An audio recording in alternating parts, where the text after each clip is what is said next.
A partir do verso 18 até o final do capítulo 2, primeira epístola de Pedro, capítulo 2, 18 a 25, que nos diz assim: servos, sede submissos com todo o temor ao vosso Senhor, não somente se for bom e cordato, mas também ao perverso, porque isto é grato que alguém suporte tristezas, sofrendo injustamente por motivo de consciência para com Deus. Pois que glória há, se pecando e sendo esbofeteados por isso, o suportais com paciência. Se, entretanto, quando praticais o bem, sois igualmente afligidos e suportais com paciência, isso é grato a Deus. Vamos ler juntos o 21.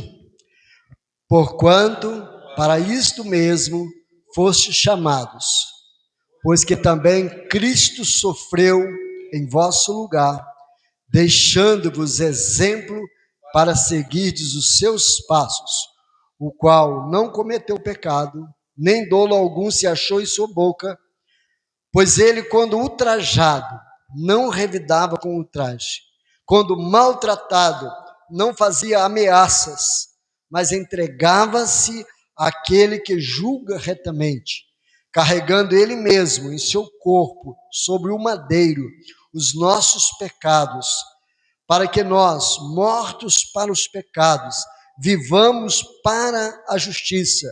Por suas chagas fomos sarados, porque estáveis desgarrados como ovelhas, agora porém vos convertestes ao pastor e bispo da vossa alma. Os irmãos, por favor, leiam novamente, versículo 21, todos juntos. Pois, porquanto, para isso mesmo,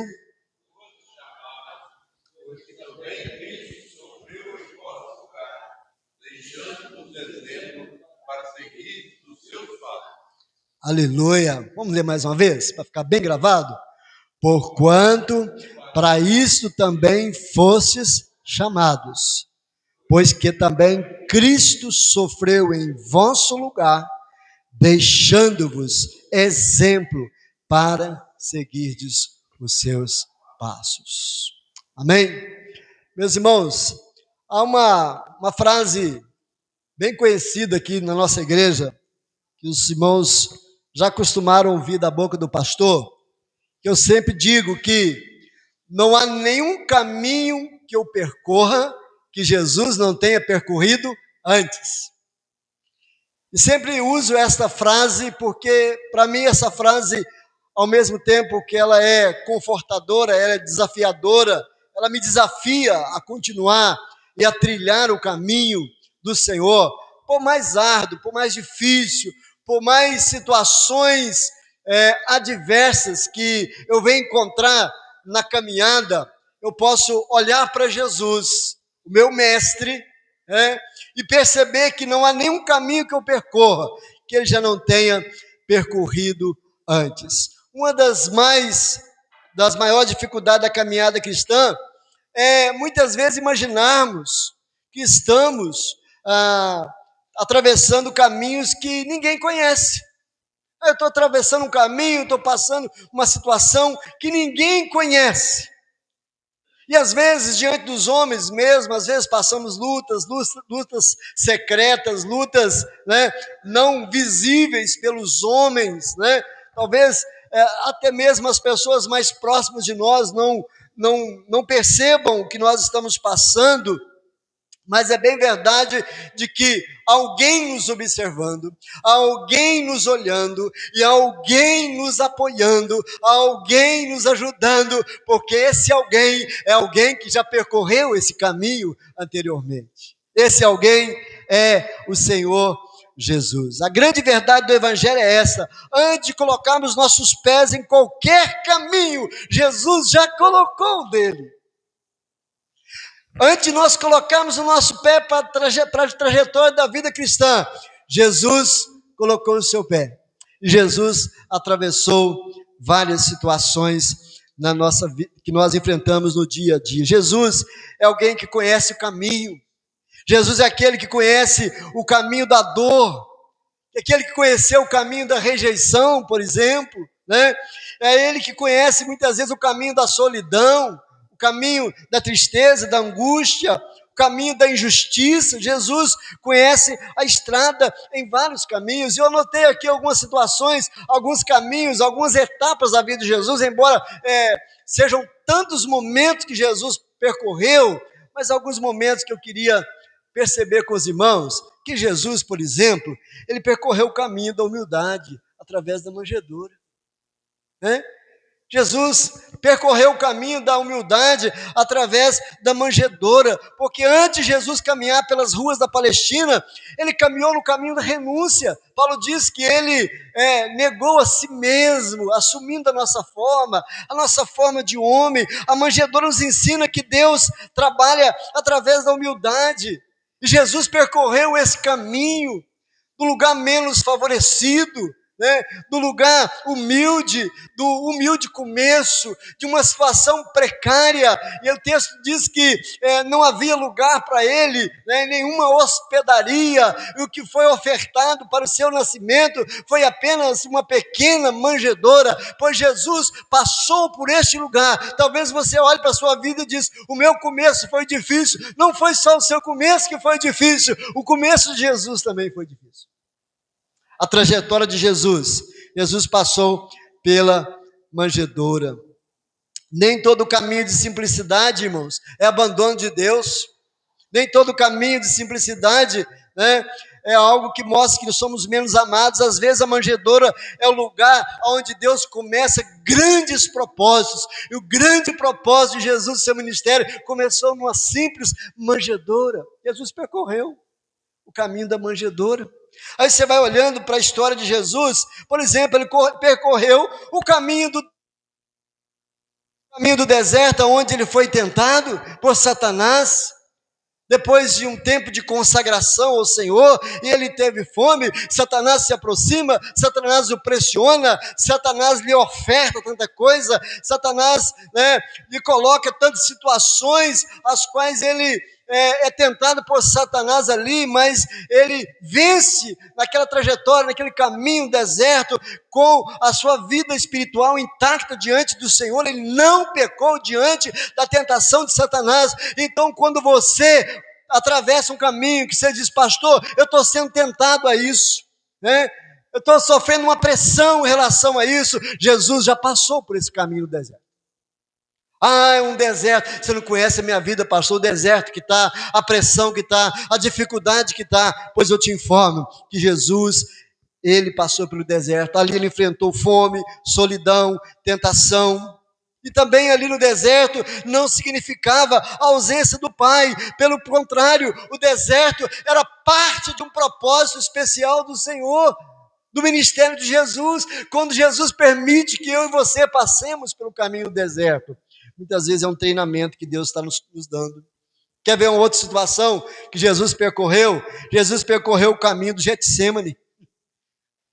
O caminho do Getsemane, que é o caminho da angústia, onde ele diz: Pai, se for possível, se tiver condições de o Senhor trazer uma redenção para esse povo, perdoar os pecados do povo sem que eu morra, se for possível, passe de mim esse cálice, mas contanto que se faça a tua vontade. Caminho da renúncia. E Jesus atravessou aquele caminho de Getsemane, aonde o seu suor que caiu na terra era gotas de sangue, irmãos. Jesus passou pelo Getsemane. Getsemane é o lugar da prensa, onde a azeitona, era prensada para sair, o azeite, o lugar da prensa, o lugar do aperto, o lugar do arroxo. Quem sabe eu estou falando com alguém nessa noite que está passando por um Getsemane na vida, por uma situação difícil, de arroxo, de dificuldade, de solidão, porque Jesus passou no Getsemane e os seus discípulos não conseguiram vigiar com ele em nenhum momento. Jesus atravessou aquele momento do Getsemane, onde ele sentiu angústia, sentiu pressão, enfrentou uma luta interior, mas ele vai dizer para o Pai: não seja como eu quero, mas seja como tu queres. Jesus percorreu o caminho da manjedoura. Jesus percorreu o caminho do deserto. Jesus percorreu o caminho do Getsemane. Por exemplo, Jesus também percorreu o caminho da multidão, irmãos, que foi o caminho da rejeição.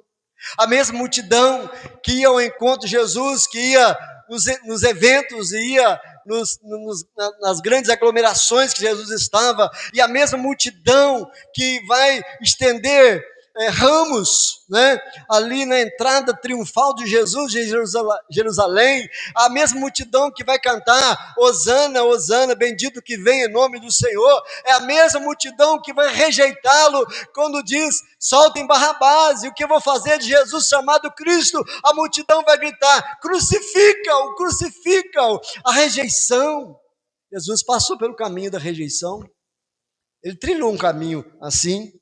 Por exemplo, Jesus também percorreu o caminho da cruz, quando o próprio texto diz, quando ele foi ultrajado na cruz do Calvário, ele levou no madeiro os nossos pecados. Jesus passou pelo caminho da cruz, Jesus passou pelo caminho da morte e do túmulo, da vergonha, da sepultura, e todos esses caminhos que Jesus passou, o Senhor o levantou dali, e o Senhor o manteve em segurança. Então não há nenhum caminho que eu passe, que Jesus não tenha passado antes. Não há nenhum caminho que eu percorra, que Ele não tenha percorrido antes. Olhando para esse texto da palavra do Senhor, nós olhamos semana passada na primeira carta de Pedro, né, no capítulo 1, sobre a salvação, sobre a ação do Espírito Santo na nossa salvação, né? E lembrando aos irmãos que Pedro está escrevendo aos irmãos cristãos da diáspora, ou seja, da dispersão por causa da perseguição, e Pedro os chama de forasteiros, né? Peregrinos, forasteiros, pessoas que estavam passando, enfrentavam injustiças, enfrentavam sofrimentos, enfrentavam perseguições. Pedro não apresenta uma teoria sobre como reagir à dor, mas ele aponta para Cristo, dizendo, olhe para Jesus, olhe para Ele. Quando você passar essas lutas na sua vida, não fique apenas focando na sua luta, não fique apenas focando no caminho que você está percorrendo difícil, mas olhe para Jesus, porque Ele já percorreu esse caminho anteriormente. E aí, olhando para o verso de número 21, nós observamos que o cristianismo, então, não é apenas acreditar em Cristo. O cristianismo é caminhar com Cristo e caminhar como Cristo. O cristianismo não é apenas acreditar em Cristo, é caminhar com Cristo e caminhar como Cristo. Então Pedro vai nos dizer o seguinte: porquanto para isso mesmo fostes chamados, pois que também Cristo sofreu em vosso lugar, deixando-vos o exemplo para seguirmos os seus passos.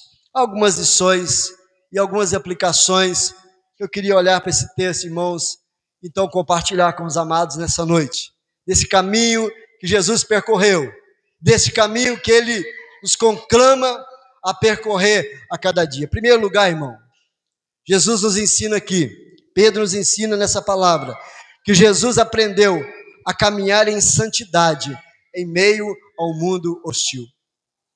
Essa é a primeira lição que eu olho para esse texto, porque esse talvez seja um dos maiores desafios nossos, principalmente numa sociedade moderna, contemporânea que nós vivemos, numa sociedade anti-Deus, anti-princípios, anti-valores, uma sociedade pecaminosa, uma sociedade totalmente voltada para o hedonismo, para a busca do prazer, para a busca da satisfação pessoal. Então, quando nós olhamos para esse texto, nós vamos perceber, quando Pedro diz, olha, porquanto Jesus, que também Cristo sofreu em vosso lugar, deixando o exemplo para seguir os seus passos. O verso 22, Adriano pode colocar aí para a gente ler juntos, vamos ler juntos o verso de 22, o qual não cometeu pecado, nem dolo algum se achou em sua boca. O que nós aprendemos nessa caminhada com Jesus, irmãos? que Jesus aprendeu a caminhar em santidade em meio ao mundo hostil. O mundo dele era hostil. E a gente olha Jesus, Noeli, ele sentando com os pecadores. A gente olha de Mila, Jesus comendo com os pecadores. Nós olhamos Jesus convivendo com as pessoas, mas não se tornando como elas, não vivendo como elas, não se tornando igual a elas, não compactuando com aquilo que as pessoas faziam, porque o mundo era hostil, mas Jesus manteve-se intacto, ele não pecou diante de um mundo hostil. O texto vai dizer claramente que Jesus, ele não cometeu nenhum pecado, nem dolo algum se achou em sua boca. Isso é maravilhoso pensarmos, que Jesus nos ensina que é possível vivermos em santidade no meio da sociedade que nós vivemos. Irmãos, uma das práticas que Satanás tem usado e enganado muita gente é a famosa frase: pastor, a carne é fraca. Há um outro ditado que diz por aí, que as pessoas costumam muito colocar diante de uma situação, diz assim: a circunstância faz o ladrão, né? Foi a circunstância. A tentação veio por causa de uma circunstância, né? Eu fui tentado a fazer isso, a pecar, mas sabe o que é, né, pastor? A circunstância promoveu. A circunstância, ela não faz o ladrão. A circunstância, ela revela o ladrão. A circunstância revela quem nós somos, porque independente da circunstância que eu venha atravessar na minha vida, é possível sim, por mais tentação, por mais dificuldade que eu passe, me manter consagrado ao Senhor. Consagrado ao Senhor. Essa é a primeira lição. O Evangelho de Mateus mostra que Jesus, sendo tentado no deserto, o vence pela palavra de Deus. Santidade em meio à sociedade corrompida, integridade quando ninguém está olhando, caráter, carisma é tudo aquilo que eu sou quando eu estou no meio das pessoas, caráter é tudo aquilo que eu sou quando não estou com ninguém, quando eu estou sozinho.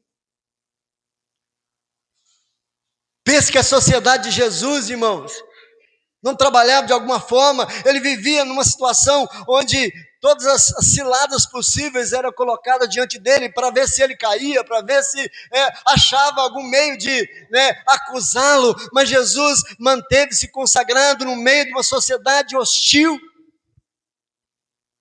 porquanto Cristo também sofreu em vosso lugar, deixando-vos exemplo para seguir os seus passos, o qual não cometeu pecado, nem dolo algum se achou em sua boca. Essa é a primeira lição que eu queria que você guardasse nessa semana, lá no seu ambiente de trabalho, lá na sua casa, lá entre os seus amigos, por onde você percorre. Jesus nos ensina que é possível percorrer um caminho de santidade no meio de uma sociedade hostil. No meio da sociedade, Tarcísio, onde as pessoas falam assim: todo mundo faz assim, mas eu não sou todo mundo, você não é todo mundo. Mas todo mundo faz isso, Adriano, mas eu não sou todo mundo. Eu sou filho do Deus vivo, sou filho do Senhor. O Senhor me chamou para andar em retidão, em consagração a Ele. É possível, irmãos. Jesus aprendeu, o caminho que Ele percorreu, Ele aprendeu o caminho de andar em santidade em meio ao mundo hostil. A segunda lição que eu olho para esse texto, irmãos, e perceba que Jesus, que é o nosso paradigma aqui, que é o parâmetro para a nossa vida, que é o nosso exemplo, que é a nossa referência, é que Jesus aprendeu a trilhar o caminho do sofrimento, a lidar com o sofrimento, a lidar com a dor. Talvez seja essa também uma grande dificuldade que as pessoas têm de lidar com o problema, de lidar com a dor, de lidar com uma rejeição, de lidar com a perseguição, de lidar com uma tribulação, de lidar com uma situação adversa na sua vida. Olha para esse texto que você vai perceber como Jesus aprendeu a lidar com o sofrimento. O versículo 23 diz: pois ele, quando ultrajado, não revidava com ultraje. Pense que Jesus não se ofendia, não sofria com as situações, de saber que, fica imaginando, né, aqueles fazendeiros, aquele povo da cidade, mandando Jesus sair da cidade deles, porque mandou os demônios entrar nos porcos. Quantas vezes Jesus foi rejeitado, quantas vezes as pessoas viraram as costas para Jesus, mas em momento algum Jesus revidava da mesma maneira. Ou seja, o texto diz: pois ele, quando era ultrajado, não revidava com ultraje, e quando ele era maltratado, ele não fazia ameaças, mas entregava-se àquele que julga retamente. Então o homem, Jesus, homem, que aprendeu a lidar, a trilhar o caminho do sofrimento. Ele não revidava na mesma moeda, ele não retrucava da mesma forma que as pessoas vinham a ele. Ele não se tornava aquilo que o feria, e essa é uma frase que eu gosto de sempre estar frisando no dia a dia: não se torne aquilo que te feriu. Eu vejo assim, olhando para as palavras, a diferença entre maldito e maldição. A própria palavra já diz: maldito, alguém que fala uma coisa maldita para você, maldita de uma forma errada. Mal audição é má audição, ou seja, a forma como a pessoa vai falar para mim é uma forma que ela quer falar, mas a forma como eu vou receber aquilo é que vai determinar se aquilo vai virar um problema na minha vida. Jesus não revidava, irmão. Jesus não revidava. Quantas vezes, irmãos, nós agimos assim e é tão comum a gente ouvir hoje em dia, né? No meio da luta, do sofrimento, as pessoas até se orgulharem. Algumas gostam de impostar a voz para dizer: comigo assim, bateu, levou.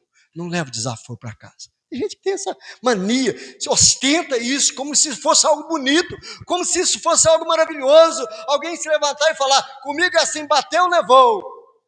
Eu sou assim, eu sou autêntico, pobre, coitado. De alguém que pensa assim: bateu, levou, não leva desaforo para casa. Crente leva desaforo para casa sim, crente sofre ultraje sim, e o exemplo de Jesus é que quando ele era ultrajado, ele não revidava com ultraje. Quando ele sofria ameaças, ele não fazia. Quando ele era maltratado, ele não ficava fazendo ameaças. Vou fazer isso com você, vou tirar isso de você, também vou jogar uma praga em você. Ô irmão, Jesus aprendeu a lidar com o sofrimento. Sofrimento dentro de casa, sofrimento na família, sofrimento no trabalho, na sociedade, no dia a dia. Quem é que não passa por esses momentos difíceis de perseguição, de luta? Quem sabe nessa noite, né, a gente possa lembrar alguns casos. Talvez você lembre de algum momento que você foi ultrajado, foi humilhado, né, alguma situação, né, talvez humanamente precisava de uma resposta sua, e às vezes você saiu daquela situação sendo considerado uma pessoa frouxa. Mas bendito seja o nome do Senhor, quando você teve coragem de sair daquela situação, mesmo sendo considerado uma pessoa frouxa, mas cheia da presença de Deus, com a consciência limpa, que você não revidou. Nunca se torne aquilo que te feriu. Porque vai sempre haver na nossa vida pessoas que te ofendem, pessoas que te ferem de graça. De graça. Tem gente que tem um prazer de rebaixar a gente. Tem gente que tem o simples prazer de te ver infeliz, de te magoar, de ferir você de alguma forma. Parece que eles tinham esse prazer de fazer isso com Jesus, né? De ultrajar o nosso Senhor e Salvador. Mas o texto diz claramente que Jesus aprendeu a lidar com o sofrimento. Aprenda a lidar com as críticas. Aprenda a lidar com o sofrimento. Aprenda a lidar com o ultraje. Aprenda a lidar com as ameaças. Vamos aprender, irmão.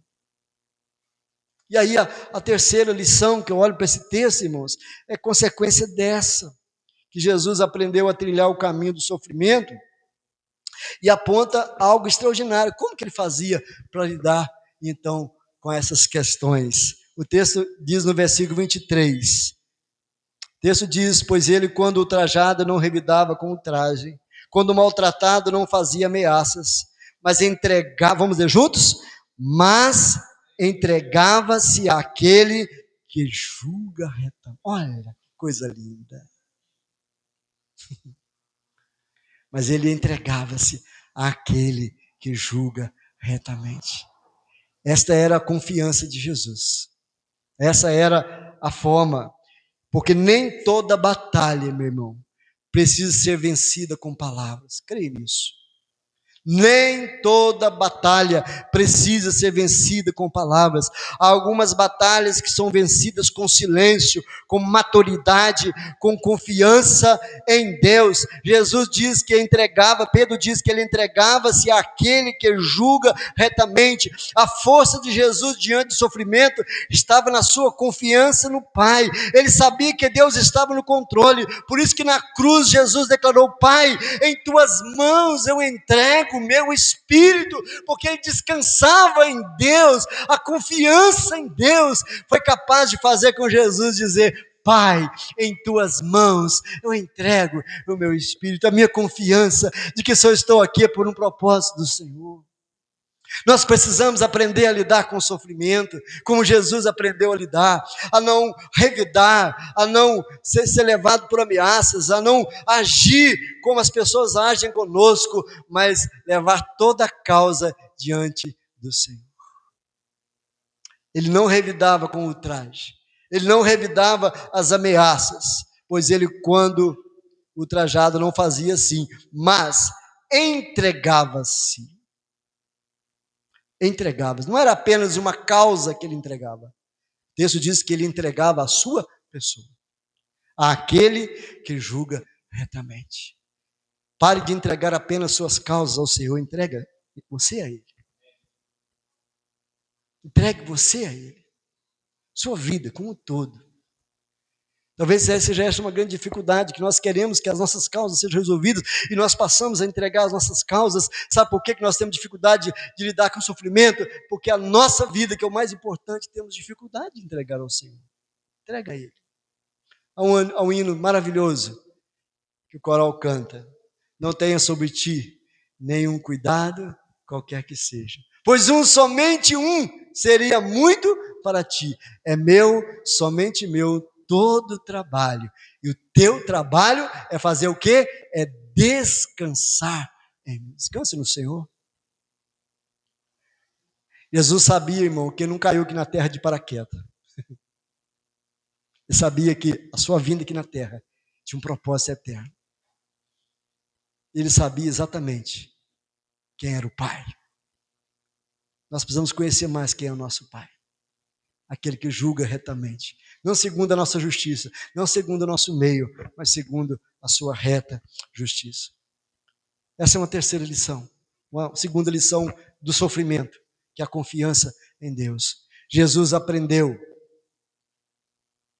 a lidar ou a trilhar o caminho de santidade no meio de uma sociedade hostil que não achou esse pecado nele.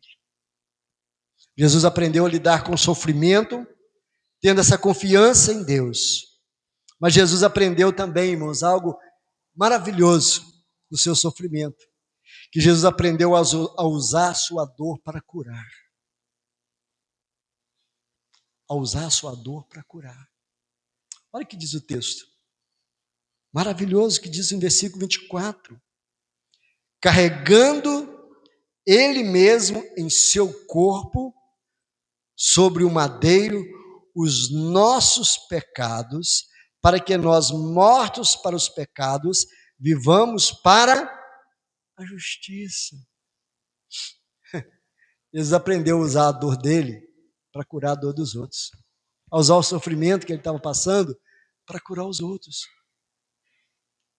É por isso que Pedro vai dizer que deixou-nos exemplo para seguir os seus passos, por causa disso, porque Jesus aprendeu a lidar com isso. A sua dor sendo usada para curar feridas. Ô irmão, e aqui está uma das coisas mais maravilhosas da vida cristã.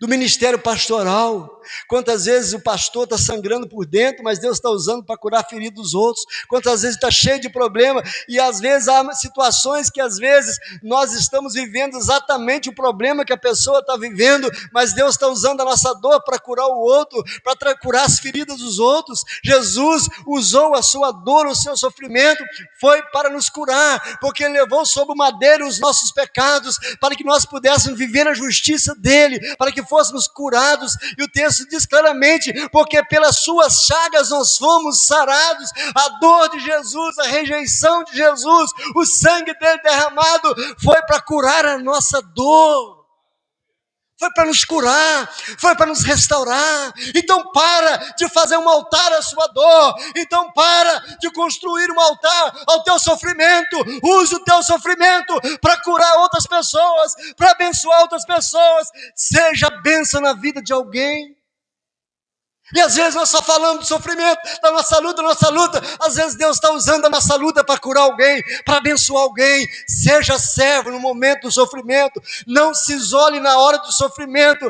Não fique fechado na hora do sofrimento. Se abra para abençoar alguém na hora do sofrimento. Porque a nossa tendência, quando nós estamos sofrendo ameaça, é ficar com mimimi, é ficar reclamando, porque estou sendo ameaçado, porque estou sofrendo ultraje, por causa disso, por causa daquilo. E às vezes nós ficamos apenas lamentando as situações que nós passamos, pois Jesus, Ele não revidava, pelo contrário, Ele foi para a cruz, Ele levou no madeiro os nossos pecados, para que através do seu sangue fôssemos perdoados, lavados, fomos sarados. Jesus usou a dor dele para curar feridas. Oh, louvado seja o nome do Senhor. Jesus nos deu exemplo para uma nova maneira de viver, para que mortos para os pecados pudessem viver para a justiça. Enquanto ele passava dor, ele pensava numa vida melhor para mim e para você. Ele levou os nossos pecados para que nós pudéssemos viver. Ele morreu a nossa morte para vivermos a sua vida. Ele levou as nossas maldições para herdarmos a sua bênção. Ele levou sobre si os nossos pecados para que nós pudéssemos viver na justiça do Senhor. Jesus aprendeu a usar o sofrimento, a sua dor, para curar. Às vezes há momentos da vida, Carolina, que nós temos que tomar uma decisão. O que eu vou fazer com essa dor? O que eu vou fazer com esse problema? Use esse problema em prol de alguém. Use essa situação para abençoar outra pessoa. Não vamos ficar construindo um altar, um monumento à nossa dor, onde só falamos da dor, onde só falamos do problema, onde só falamos da angústia. Deus quer, através daquele sofrimento, capacitar a minha vida para abençoar outras pessoas, em nome do Senhor Jesus. Jesus nos ensina a usar a dor para abençoar outras pessoas. Ele mudou a nossa direção. O texto diz que antes vivíamos dominados pelo pecado, mas agora fomos chamados para viver a justiça de Deus. Ainda o verso 25 diz: porque estávamos desgarrados como ovelhas, agora porém convertestes ao pastor e bispo da vossa alma. Jesus usou a sua dor para abençoar a minha vida, abençoar a sua vida. O que você tem feito com a sua dor? O que você tem feito com o seu sofrimento? As situações que você passa. Será que nós temos glorificado ao Senhor e temos sido ponte para abençoar outros? Ou temos sido muros para impedir que outras pessoas sejam abençoadas? Jesus nos ensina que Ele aprendeu a lidar com o sofrimento, usando a sua dor para curar. Enquanto você está cuidando das suas feridas, Deus pode usar essas feridas para curar outras pessoas. Amém? Eu quero caminhar para a conclusão dessa meditação nessa noite. Concluindo com os irmãos, voltando no verso 21, então. Quando Jesus diz: porquanto para isto mesmo fostes chamados. Diga: há um chamado. Pode dizer forte: há um chamado. Há um propósito para a minha vida. Para isso nós fomos chamados. Aí ele usa agora o exemplo de Cristo pois que também Cristo sofreu em vosso lugar, vamos ler juntos agora, deixando-vos exemplo para seguirdes os seus passos.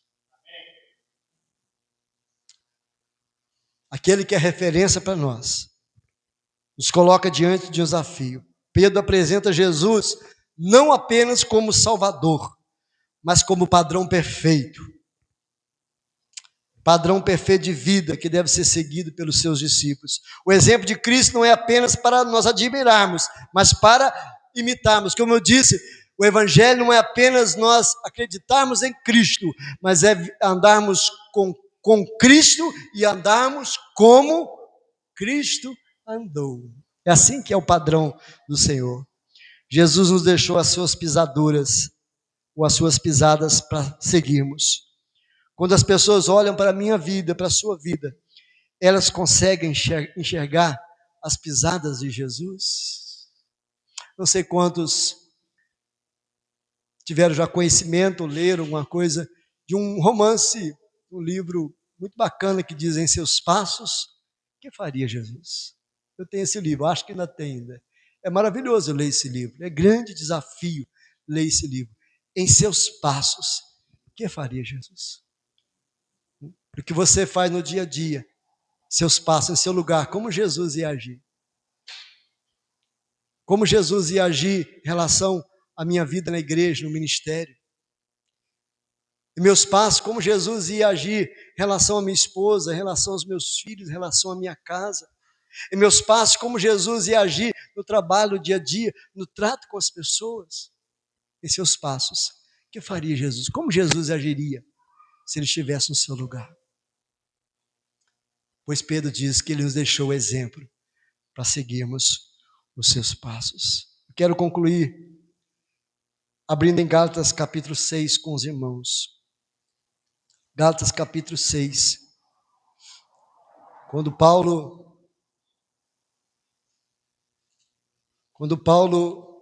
vai falar que ele se gloriava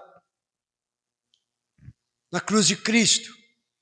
Paulo sofria muitas ações, muitos ataques de homens maus. A autoridade de Paulo muitas vezes foi questionada, porque ele era um apóstolo fora de tempo, ele mesmo vai dizer. Ele não conviveu no colégio apostólico com os outros, é um fora de tempo. E ele dizia: antes de mim gloriar-me senão na cruz de Cristo. Mas eu gosto muito, irmãos. Parece que Paulo chegou a um determinado momento que ele falou assim: vou parar de dar explicação. Vocês estão já me perturbando com esse assunto. Porque a expressão que Paulo usa no versículo 17, Adriano, versículo 17, dá-nos a impressão de que Paulo já estava meio cheio daquelas coisas, quando ele fala assim: quanto ao mais, ninguém me moleste, ninguém mais me perturbe com isso, ninguém mais fica usando essas situações em relação à minha vida, porque eu tenho uma justificativa: quanto ao mais, ninguém mais me moleste. Vamos dizer juntos?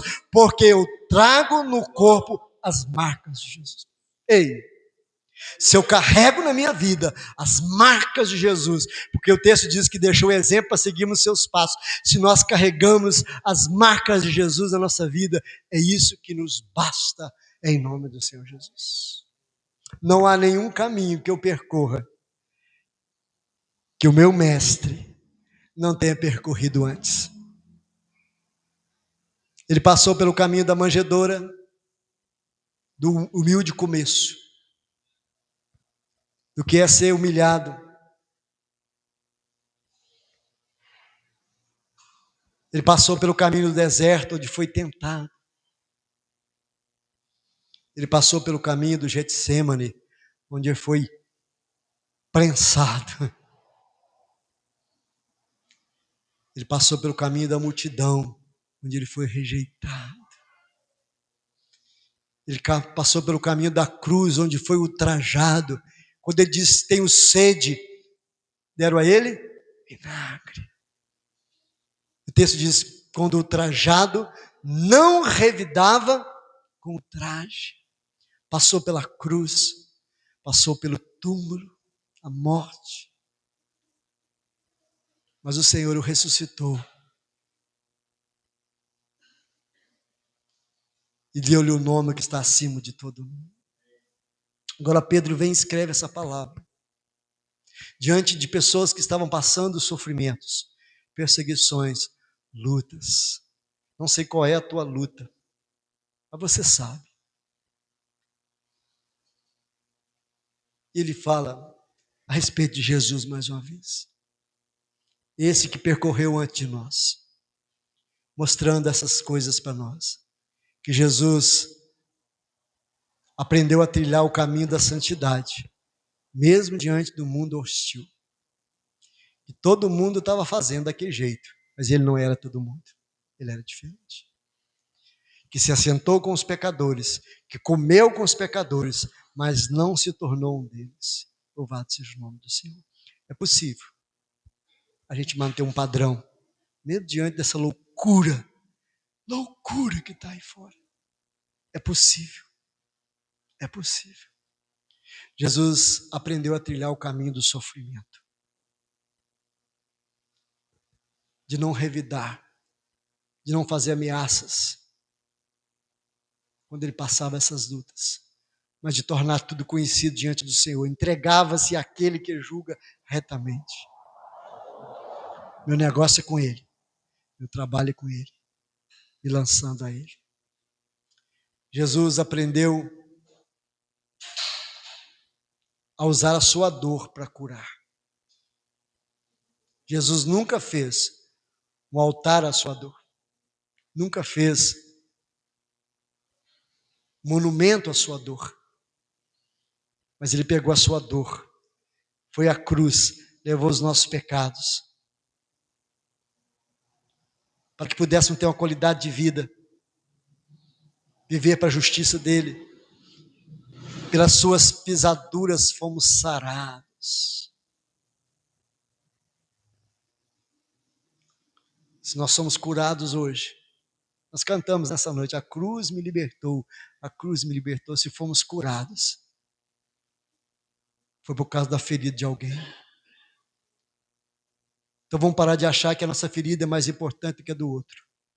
Vamos parar de falar que a nossa dor é a única dor. Aquele que sofreu a sua dor maior, usou a dor para nos curar. Que Deus use os seus problemas, as suas lutas, as suas dificuldades, as nossas dores mais profundas para curar alguém. Em nome do Senhor Jesus. E concluindo, Ele nos deixou um chamado.